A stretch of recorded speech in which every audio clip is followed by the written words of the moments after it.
glad this is Platwayo. I lead an organization called Zimbabwe Civic Education Trust, which is a member of Crisis in Zimbabwe Coalition, and it also chairs the Peace Building Committee. That's the reason why you are seeing me in front.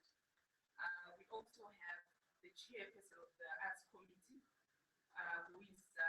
Bedluli Dube, and we also have Tulani Swelito, who is the Policy and Research Officer at the Crisis in Zimbabwe Coalition. The reason why we call this meeting is because we want to launch our Zim Barometer, which is basically an accountability initiative that Crisis in Zimbabwe Coalition came up with. The purpose of this document or of this initiative, because it's not a once-off document, but it's actually going to be a monthly report that the Crisis in Zimbabwe Coalition is going to be releasing every 2 months.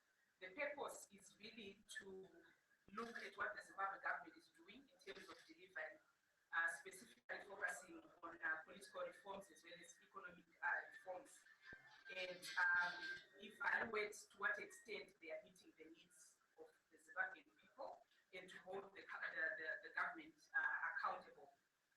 I think we would agree that civil society, in terms of its role, one of the roles of civil society is to be a watchdog of what the government is doing, as well as other players in the governance domain. And it is in that spirit that we are launching this report. The report is specifically looking at, 2 months starting from 15 May to 15 July. That's the period that we are looking at. And it's going to be focusing on 4 pillars. The first pillar being the economy, the second pillar being the electoral reforms, the third pillar being constitutionalism, the fourth pillar being public accountability. These are the 4 areas that we are going to be focusing on in terms of this report that we are launching today. I think basically in terms of the objective of this report, I would say it's really looking at accountability, and I'll now hand over to Tulani to take us through the findings of the report. And you can take down questions that you do have at the end. We are going to have a question and answer session. Mr. Tulani. Afternoon, colleagues.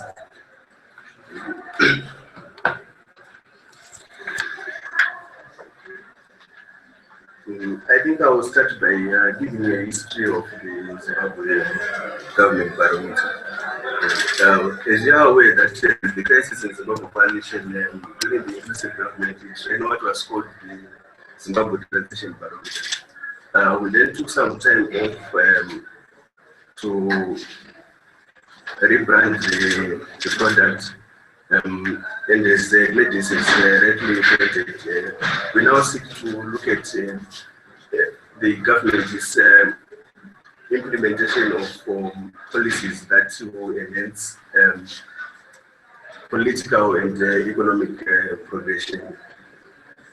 So for this issue, we are looking specifically at the period 15 May to 15 July. And we are hoping that we will be able to issue another report, I think, on the 15th of October. So from an empirical point of view, we are trying to trace progress in each of the 4 areas, particularly in the first 2 months. Then we are also going to be using a scorecard that is red, which represents poor, then green, it's excellent, then amber, it's average performance on the part of government. We're hoping that this report will inform at least 3 stakeholders: civil society actors, the government, and also international partners. So from a conceptual point of view, what we are simply trying to do is to look at whether the government is, whether our nation is progressing or it is actually regressing. So we actually have about 4 areas that we are looking at. We have what we call backsliding. Backsliding, we are actually looking at the incremental gains that we had achieved during the inclusive government. whether they are being consolidated or not. Then we're also looking at the role of what we call hardliners within the ruling party in blocking possible progress. Then stagnation is simply looking at stalled progress. Then hoping this is a point of equilibrium between the party hardliners and the moderates within the ruling party in fostering possible progression in our nation. Then advancement, obviously, it is an excellent effort being put by the government. So we are going to be looking at whether Zimbabwe is backsliding, stagnating, warping, or it's advancing.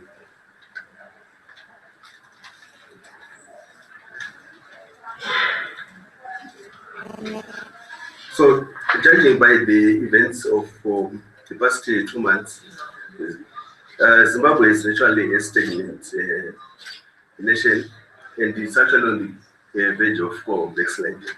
And it's a quest to transit to democracy and economic prosperity. That is our hypothesis. This is largely authenticated by the empirical evidence that we will present today to show performance of the state. We will look at our first indicator, which is the economy. I think it's now public secret that the economy is under immense stress, and the indicators suggest that Zimbabwe is moving towards an economic recession. There's been a lot of talk around whether Zimbabwe is in a recession or it's actually in deflation. But the debate, I think it was concluded by the Reserve Bank of Zimbabwe's deliberations, where it was agreed that the country is actually moving towards recession. And I think there are a number of issues that we cite here. There's been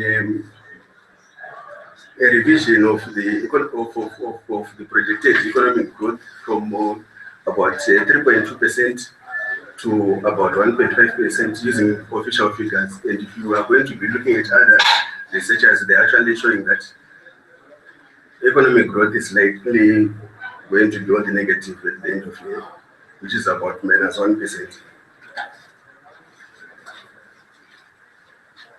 Then there is also limited flow for investment capital in the country.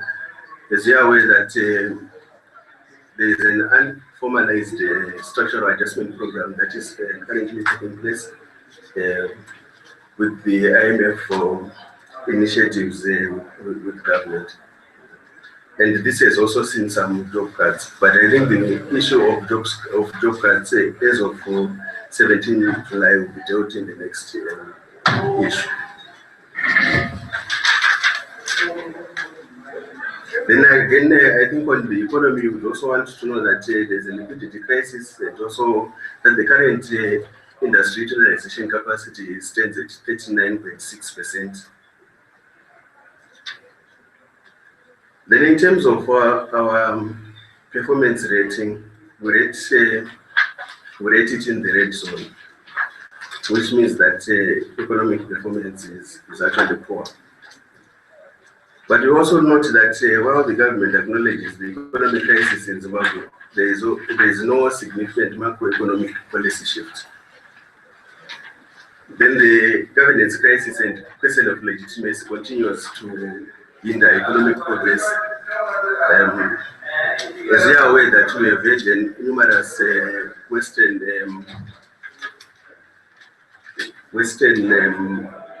possible Western investors who have toured the country, but they continue to highlight the issue of the legitimacy of the state and also a tainted record of human rights violations, with the latest being the issue of the disappearance of Itai Zamari.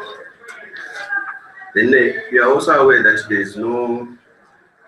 is no fresh capital being injected in the economy. I think the only hope as of late lies in the widely publicized possible Dangote investment. Then in terms of the outlook, we posit that the economy will continue to will continue on a free-for in the absence of a radical reform process that will seek to address the question of the security of investors and also the crisis of legitimacy of the state against a tainted record of human rights violations. Then again, we also note that the convolution of the state and ZANU-PF also continues to scale potential foreign and local investors, given the numerous cases of swindling of investors by party agents. I'm sure that in previous years we have heard of investors who have been swindled of their money. The case of, I think the case of Timber Militia rings the bell. Then in terms of recommendations, we urge the Zimbabwe government to consider the following. First, I think it's the issue of taxation reforms, then revisiting the investment laws, possibly re-engaging the international community, and creating competition for investors. This is informed by the view that the current government policy on investment is largely skewed in favor of the East. And we are saying that if you create competition for investors, then we might get a better deal at the end of the day. Then obviously there are issues to do with the guaranteeing investment security for foreign and local investors. Then also in the face of the damning report from the Auditor General, we would also recommend that the state restructures state-owned enterprises.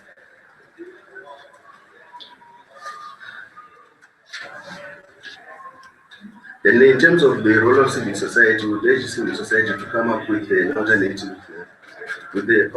ideas on how the economy might be steered towards development and growth. I think the Crisis in Zimbabwe Coalition will be launching an economic blueprint, Zim Smart, in the coming week. Then now indicator number 2, it's on constitutionalism. We note that on the 22nd of May 2013, Zimbabwe enacted a new constitution which replaced the Lancaster House document, which was largely a ceasefire document.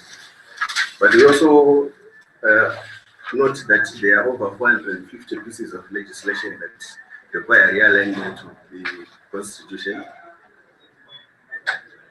Then we note that the government on the 8th of May, it also gazetted the General Laws Amendment Bill as part of its efforts to realign the over 450 pieces of legislation. And Section 141 of the Constitution also notes that there should be public consultation, particularly with the interested parties, whenever a bill is put in Parliament or is debated in Parliament. We acknowledge that the General Laws Amendment Bill is a faster mechanism of amending the laws, since it is what is called an omnibus bill. But however, the major bone of contention that we have with it is that it actually lies in its inadequacy in dealing with reforms. I think quick issues that come to mind, the Electoral Act. A lot has been written about the inadequacy of the bill in dealing with the Electoral Act. It does not give us any radical reform agenda in terms of how elections have been held in this country. Then we also note that the government has failed to comply with Section 141, which stipulates that there should be wide consultations, particularly on the General Laws Amendment Bill. This is precisely within the period 15 May to 15 July. Then we are also aware that there have been efforts of late to have those public sessions or consultations, and we note that they are barely inadequate given that they last less than 2 hours. Then again, we also note that the BU has also failed to adequately align pieces of legislation such as COSA, AIPA, and the Broadcasting Services Act. In terms of COSA, I think the media would be aware that currently we have vendors who are on trial, charged under COSA. We also have the leadership and membership of the Crisis and Zim Coalition that is actually on trial, again on the same charge. Then in terms of our rating, we note that in terms of constitutionalism, the government performance has been on the average side. Just by the fact that we acknowledge that there has been some work on realignment of laws, though it is inadequate. Then we look at the next section where we look at the implications on constitutionalism. We argue that Zimbabwe continues to use obsolete instruments to enforce law, and this is actually an indictment on the part of the government of Zimbabwe, which has failed to respond to the agents of aligning statutory instruments. We also note the reluctance or lack of political will on the part of the ruling government or party, which holds the majority. I think we are aware in Parliament, and obviously it's the mandate to realign those. Then we also note that in the event that there be reforms to the laws so that they are aligned with the Constitution, these are likely to be piecemeal, as already we have precedents that has been set by the General Laws Amendment Bill. And it is likely that we will head towards the 2018 elections before Zimbabwe has completed the legislative realignment reform process. Then our recommendations targeted to civil society. We urge civil society to continue with the advocacy and lobbying initiatives that seek to realize the implementation of the Constitution. Then we also urge civil society and citizens at large to monitor and document cases of non-compliance with the Constitution, and possibly some take up maybe legal avenues such as public litigation. Then on the government, we urge it to be bound by a comprehensive and inclusive culture and realigning laws.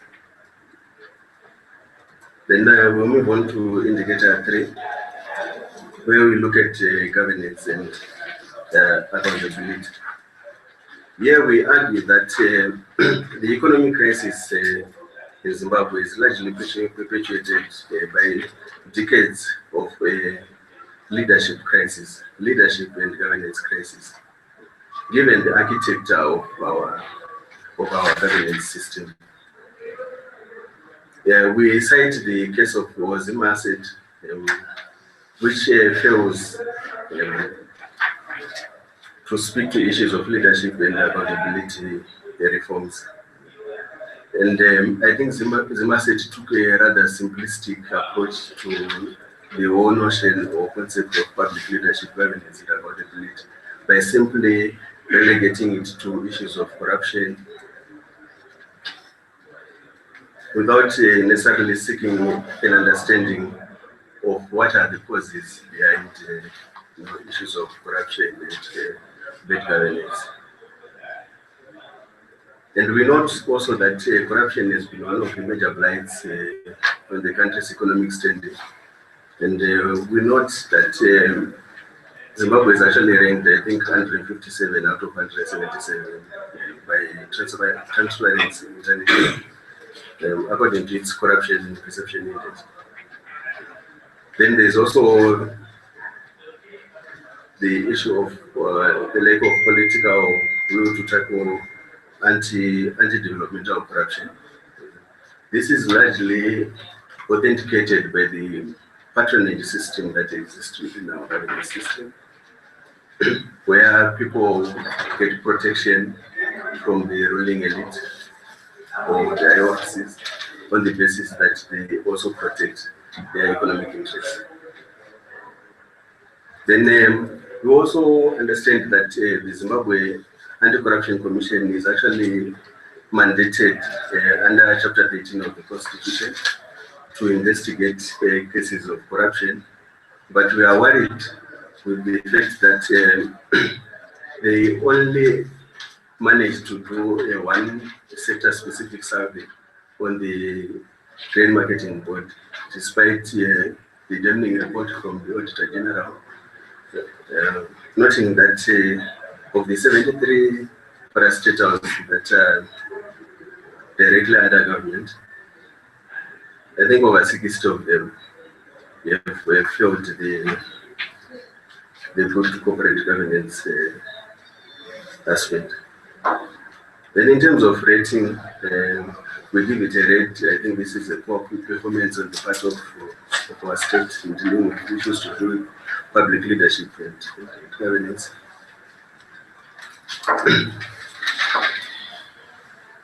Then the implications is the absence of political will to improve good governance and inculcate a culture of accountability in the public sector means that efforts to enforce democratic and economic progression continue to be undermined. I think this is a direct negation to the social contract that exists between the citizens and the state. And this will continue to have adverse impacts on prospects of democratizing the nation and improving national economic performance. Then our recommendations on corruption, we implore the government to expedite the development of an anti-corruption policy framework. Where we talk of the development of an anti-corruption policy framework, we are also looking at the key issues around implementation and monitoring. Then obviously to investigate all cases and disregard impunity. Then on governance, we also implore the government and national leaders to conform to a national leadership value system rooted in the Constitution. I think our Constitution is very clear.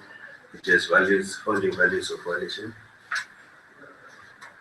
Then we move on to indicator 4, which are elections.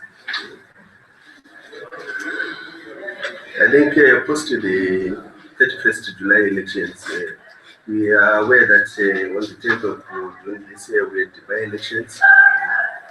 And these by-elections, if they are going to be used as a yardstick of measure of progress in terms of electoral democracy, we argue that Zimbabwe is far off the benchmark of achieving electoral democracy. We look at 4 aspects here, which is information inclusivity, realizability of elections, and also insulation. And we argue that the elections were largely marked by voter apathy. There were no comprehensive reforms that took place prior to the elections, hence the withdrawal of some opposition parties from the electoral process. And those that participated, they largely complained of electoral irregularities. They are aware of the case of Temba Miliso in Rongo West, where incidences of violence have been noted. Then we are also aware of that the candidate, the candidate that contested was not supposed to get a note from the nomination board. Then in terms of our ratings, we put it on the average, just on the basis that Zimbabwe wants a periodic election. But if we are going to use the SADC guidelines and principles on free and fair elections, Zimbabwe rates at 12.5% in terms of compliance. This is also largely because the registration exercise is still largely partisan. Voter education is still closed. It is an enclave of the Zimbabwe Electoral Commission. Then, in terms of capacity, the Zimbabwe Electoral Commission continues to lack adequate capacity. That is both technical and financial independence from the ruling oligarchy. Then the implications.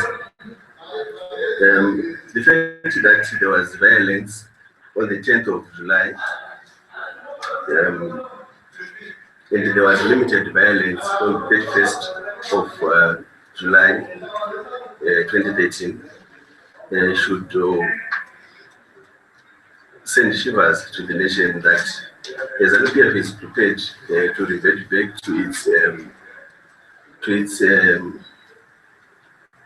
overt tactics of violence if they are faced with an imminent electoral defeat.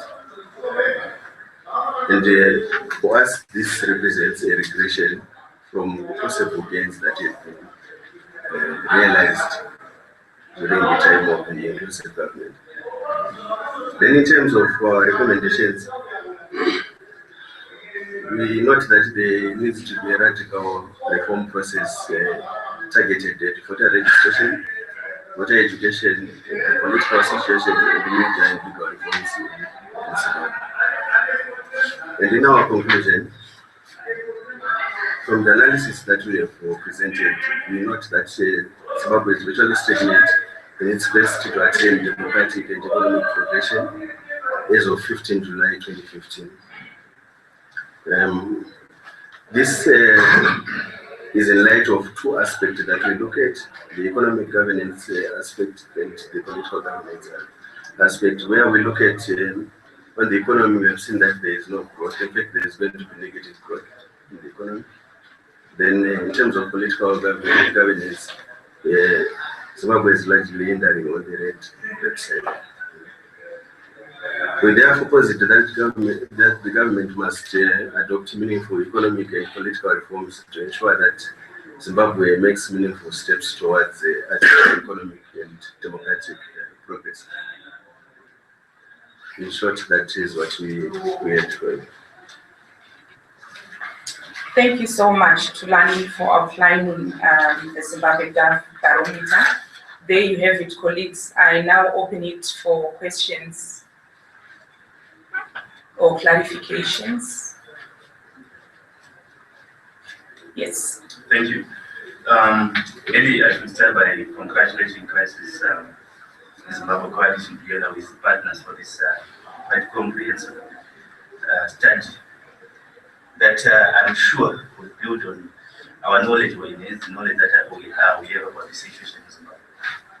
But the question that I want to ask is Crisis, given the recommendations you've made against the findings, what are you doing at the practical level to address the crisis?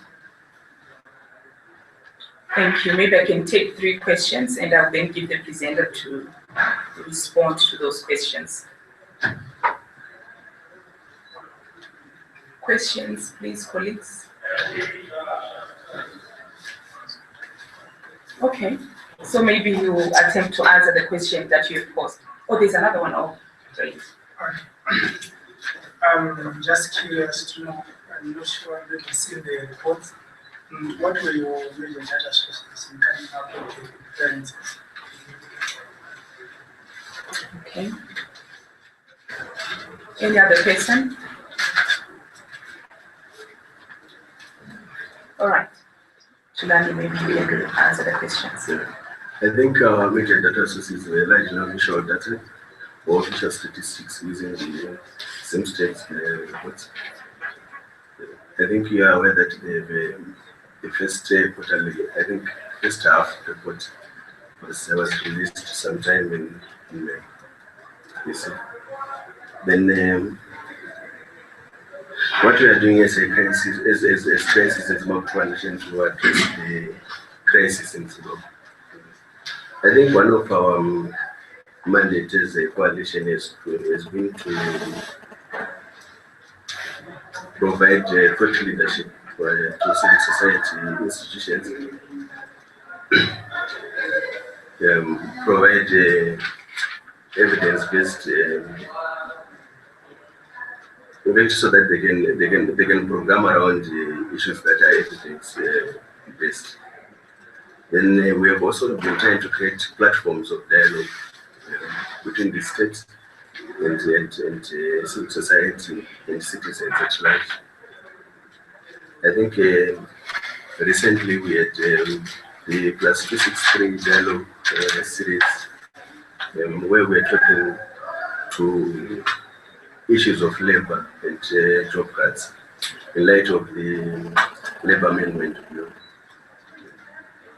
Then, like I indicated during the presentation, we're also looking at developing, in fact, we have already developed an alternative economic policy blueprint that we believe if we share with the government, it might decide to take some things on board and possibly lead Zimbabwe towards growth and progress.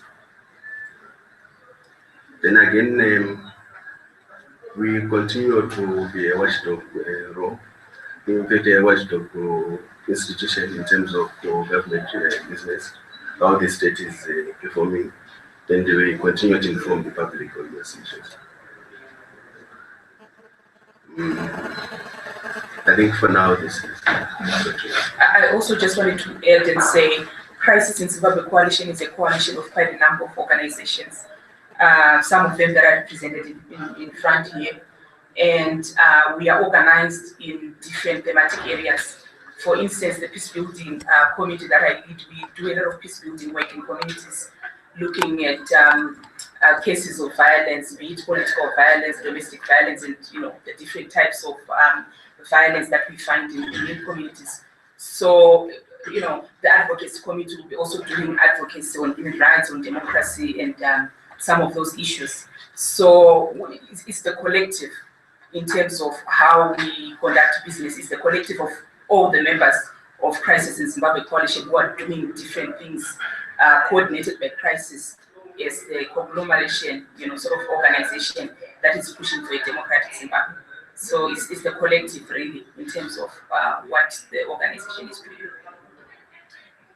So can I ask another question? There has been talk within civil society about receiving support, especially at the financial level, as donor support. And I'm worried about the capacity now of civil society to produce results in a background. Because that's my assumption that it seems that funding is receiving. What then is the capacity of civil society at the moment, especially within Crisis in Zimbabwe Coalition, to undertake programs, activities, and so to effectively deal with the concerns that we have within the Zimbabwean crisis? I think I would say, and my colleagues can also assist, I would say resources definitely are finite. And sometimes, we don't get the amount of support that we would want to get in terms of what we want to do. So sometimes it's all about prioritizing and thinking outside the box and maximizing the limited resources that are available for us to be able to engage effectively. So I would say, yes, the resources are receding, but I think as civil society organizations, we are trying our level best to think outside the box and come up with, short, sharp, projects that do not necessarily require huge sums of resources. And there are so many things that we can do even without resources. We can engage the government, we can sit down with the government, give them our ideas without necessarily, the need for resources. So for me, I think what is even more important are ideas. And I think this Zimbabwe government barometer, that's what it's trying to do, to flesh out ideas and give ideas from a civil society perspective to say, this is where we are in terms of governance, this is where we are in terms of economy. And I don't think we need necessarily resources to do some of those things. So I think we can still be effective with the limited resources that are there, and that's what we are trying to do as civil society organization. I don't know if other colleagues would want to tackle that. No, I think you've elaborated on that. But just to say, the civic society, I think our major priority is ideas. Resources will always follow ideas. So once we have the ideas on the table, they are already a tool in its own self for fundraising. I think I would like to speak to the new strategic direction that the coalition is, which is largely built upon the ideas of voluntarism and to instill a sense of ownership of ideals amongst citizens and the broader coalition, broader coalition's members. So I think we are now moving towards a nation where people volunteer to do work, volunteer to spread the message, so that we own this. We have total ownership of this struggle.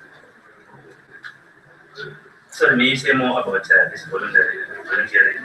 Yeah. Like in terms of methods, and well, one thing that comes to my mind is social media, but also citizen engagement at the physical level. Yeah. But maybe you may expand, Yeah, like you rightly point out, we also have issues to do with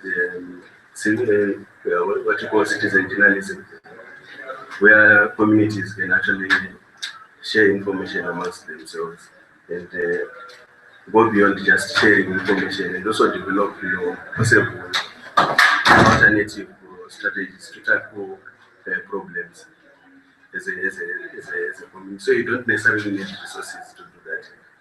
Probably need the WhatsApp bundle, or even less.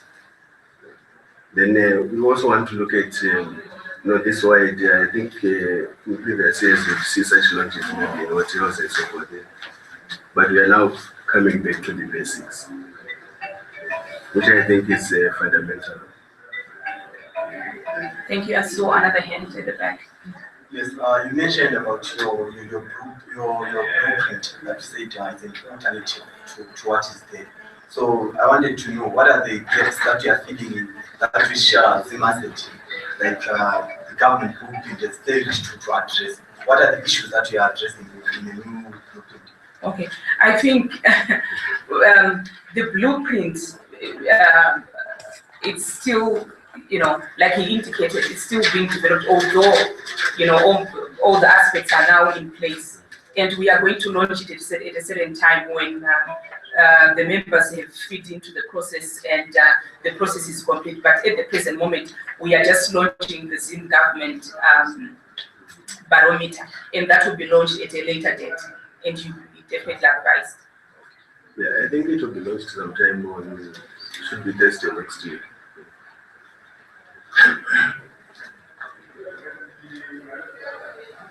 Do we still have further questions or contributions? Sorry, I'm sorry. I feel I'm asking too many questions, but I promise this will be my last one unless there's an immediate issue. When you're talking, you mentioned, I think, government, in your engagement with government, and I think about 4 or 5 times. And I was saying to myself, it seems there's a signal from what you were saying around the redefinition of the relations between government and civil society. I'm saying this because in the past, government used to accuse civil society of being anti-government and regime change actors. Now, do we see a palpable paradigm shift in terms of the way in which we engage with government? I think from a civil society perspective, we've never changed in the way that we have been engaging with government. But maybe it's the perception of government when they're looking at civil society, maybe which has shifted or which is shifting. But from a civil society perspective, we've always been providing, alternatives in terms of how government should be performing in various areas. Whether these recommendations have been taken on board, maybe it's the issue that we have always been seeing as regime change agents. But from a civil society perspective, we are watchdogs. We are there to complement government efforts, because we believe that government cannot do it alone, but it has to be, assisted by other players in the governance domain, civil society involved, private sector, and all of those other players. So we have always been willing, and we are still willing to work with government and to help where we can, where our help is needed. So I don't think from a civil society perspective, our attitude has changed. You have a question? Not a question, but maybe to clarify an issue on the issue of regime change. I think the whole issue about politics and governance is about changes in regime, changes in the manner in which people are governed. There is a fundamental difference between a change of a regime and a change of a government.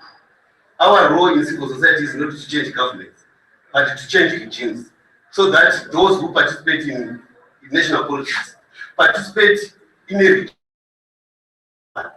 So there is a fundamental difference. If you look at regime intellectuals, the likes of Mawos, they will equate a regime to the government. It's different. A regime is a whole institutional, cultural system. If we say we want to change a regime to facilitate in a fair process, even they get the government to win an election, that is not criminal. That is not wrong. And personally, as a member of civil society, I don't think that I can revise the idea of changing a regime. Regimes must be changed, must be renewed. That is the whole purpose of politics, to change regimes, to retain regimes. So if a regime should be retained, if there is need to retain a regime, why should that regime not be changed? But there's a difference between changing a regime and changing a government. And our role is not to change government, but to change a regime so that those who want to form governments participate in a free environment where everyone has access, for instance, to the media, where everyone has fair access to, for instance, the judiciary, where we have independent institutions that support democracy. This is the regime we talk about. When we are talking about the regime, we are talking about state institutions that makes up the regime. So the regime is not a government. You can change a government without changing a regime. So even Zambia can actually change a regime. And it still remain in power. So it's concocted, this idea that a regime is a government. No. You can change a regime without changing a government. Okay, Mr. Rwanya, I think you've made your point. Do we still have any other clarifications, questions? Okay. On this note, I would like to thank you all for coming to this Zim Government Barometer launch. Like I indicated, this is going to be a bi-monthly production, and we will obviously share with you whenever we are ready. I think we indicated that on the 15th of October, we will be having the second one. So thank you so much for coming to this launch.